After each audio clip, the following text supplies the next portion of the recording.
So, we have been in and out of the secret rooms, but frankly, if I had to tell you that I had understood the reason for the success of this Delta 11 years after its first appearance, this reassuring square saloon, so different from the Toyota Coupe, for example, if I had to say why, frankly, I would be lying. So let's go back over the main events of 1990, the whole year, and maybe it will help us to understand a little more. Starting with Monte Carlo. The Delta likes the Monte Carlo rally. Everyone likes the Monte Carlo. People go out on the streets to fix the images in their eyes and their minds, to bring back a trace, a spell, possibly a cold too. But it's all proof of what is a true lover's meeting.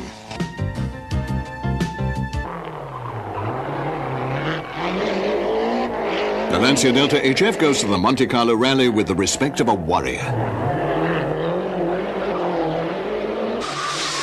In front, behind, above, below, the cars are surrounded by people who are working to make the race safer and to ensure that the blows of fate and its rivals are light.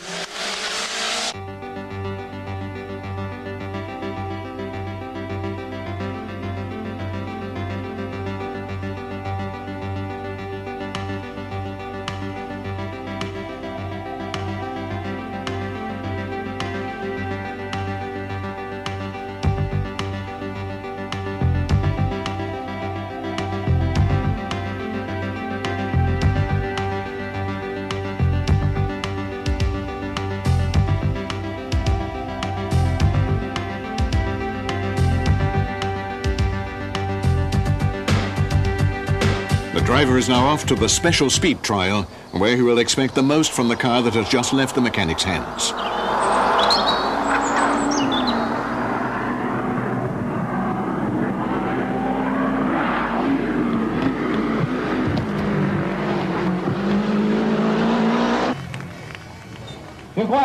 At Monte Carlo, it was Lancia first with Oriol, second Sainz in a Toyota, and third Biasion in Lancia.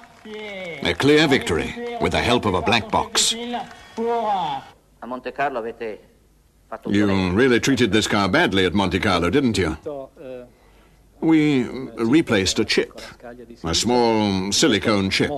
That enabled us to modify turbocharging pressure adjustment from a softer balance to a slightly more dangerous balance, but one which guarantees better performance.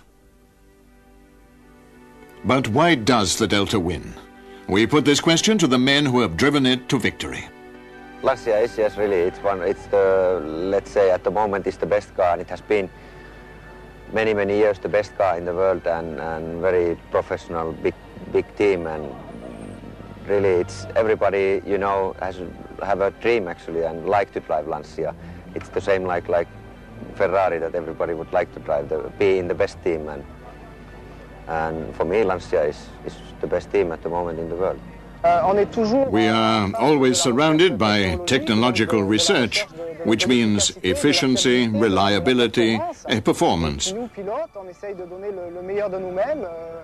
We pilots try to do our best to beat the competition from the Japanese. To what extent do you consider yourself a conspirator, interpreter, or assistant to the various Toms, Dicks, and Harrys who drive ordinary cars and should benefit from your progress? Well, I would say that with my acrobatics and the rather unusual things I manage to do with a steering wheel, I contribute a lot to their everyday safety behind the wheel. Like the other rallies, but more so, the Safari, with its fearful demands, proposes and imposes the transfer to standard production of the most advanced sophisticated technologies. Here, the car is made to swim, snorkel and all, so that the engine will breathe in and out. The Fords of Kenya are tested at LAMCIA.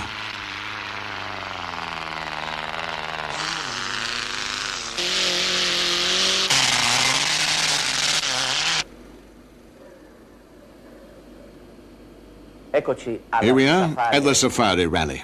The most rewarding and the most unjust. The cruelest and the most beautiful race, which you love or you hate, depending on whether you win or you lose. Africa acts as a backdrop. It envelops the race, making it human, bewitching it. You can lose it for a drop of water or a sea of mud. LAMCIA won in 1988 and 89 with Biasion. And what about 1990? Let's look.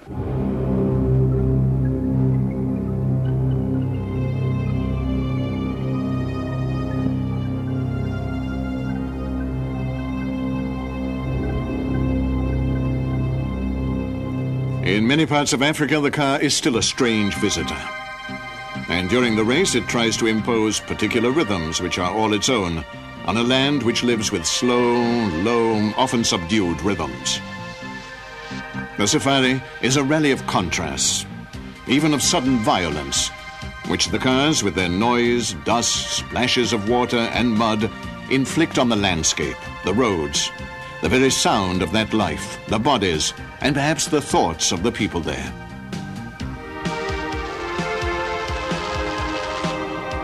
But remember, Africa occasionally strikes back.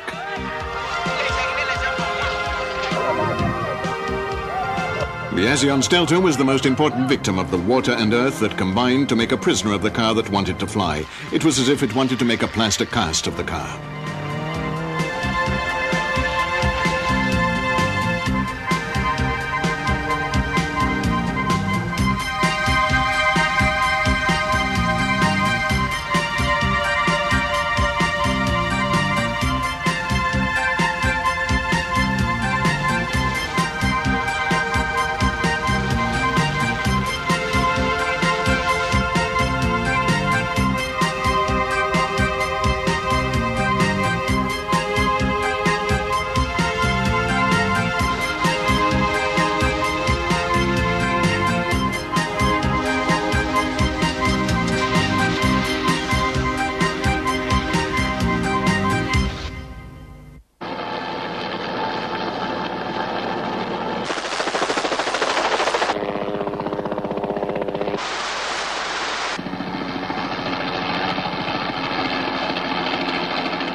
Above and beyond the African mud, LAMCIA became the world champion.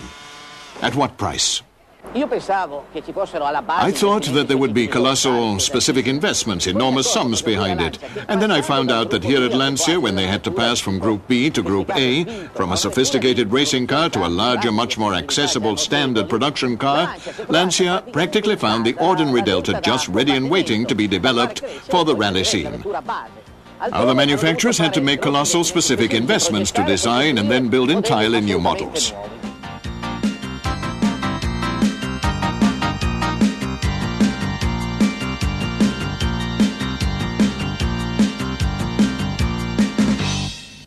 These shots were taken during the Portuguese rally, the last race on this film.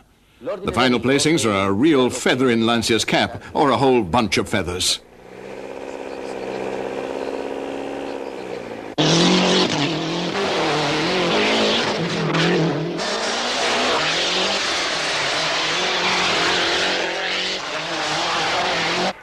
In Portugal, LAMCIA was first with Biasion, second with Oriol, third with Cancunin, fourth with Cerato, and fifth with Bica.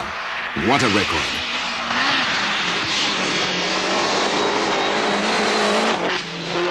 Paved roads, dirt tracks, problem solved by four-wheel drive, the most outstanding application of rally experience to standard mass production cars.